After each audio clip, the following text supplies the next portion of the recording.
আজকে আমার ক্লায়েন্ট কিন্তু আমার একজন মডেল, তো অনেক পুরানো মডেলই বলতে পারো। তো ওর সাথে আমি প্রথম অনেক আগেই কাজ করেছিলাম। তো অ্যাকচুয়ালি আজকে ও কিন্তু কোনো মডেল হিসাবে আমার কাছে মেকআপ করতে আসেনি।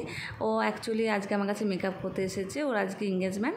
তো আমার কাছে কিছুদিন আগে ও আমাকে বুক করেছিল, দিদি আমি তোমার কাছে আমার এঙ্গেজমেন্টের মেকআপটা করতে যাব। তো আমি বললাম ঠিক আছে, তুমি আসবে আমার কাছে, তো আমাকে একটু ডেট আগে থেকে বলে দিও কবে তোমার এঙ্গেজমেন্টটা হচ্ছে। তো সেই মতো আমাকে ডেটটা বুক করে দিয়েছিল। তো ইশিকা যখন আসে আমার কাছে প্রথমত, ওকে আমি দেখে সত্যি কথা বলতে কী বলতো একটু অবাকই হয়ে গেছিলাম। তো ইশিকার যে স্কিনে এতটা প্রবলেম হয়ে গেছে এখন, তো আগে কিন্তু দেখিনি এরকম প্রবলেমটা।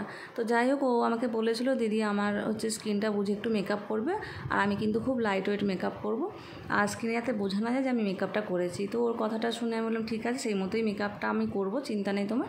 তো সেই হিসাবে আমি মেকআপটা করেছিলাম, ফুল মেকআপটা। আরেকটা যেটা ওর পছন্দ খুব হয়েছিল, তো আই লাইনারটাও বারবার আয়নাটা দেখছিল।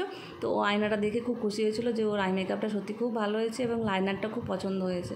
তারপরে একটা যেটা চেয়েছিলো হেয়ার স্টাইল, তো হেয়ার স্টাইল মতো ও যেটা আমাকে পিক দিয়েছিল একটা, ওই হেয়ার স্টাইলটা করবে বলে, তো আমি ওই মতোই হেয়ার স্টাইলটা করি। তো কিন্তু ওর ফেসের সাথে যাচ্ছিলো না ওই হেয়ার স্টাইলটা। তো ও নিজেও দেখেছে হ্যাঁ আমার ফেসের সাথে যাচ্ছিল না, দিদি এটা তুমি কিছু করো।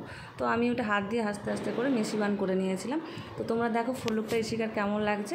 তো ও কিছু ফ্লাওয়ারও নিয়ে এসেছিলো হেয়ার ডেকোরেটের জন্য, তো আমি ওগুলো দিয়ে ভালো করে হেয়ারটাকে সাজিয়ে নিয়েছিলাম। তো তোমরা এখন দেখো কেমন লাগছে।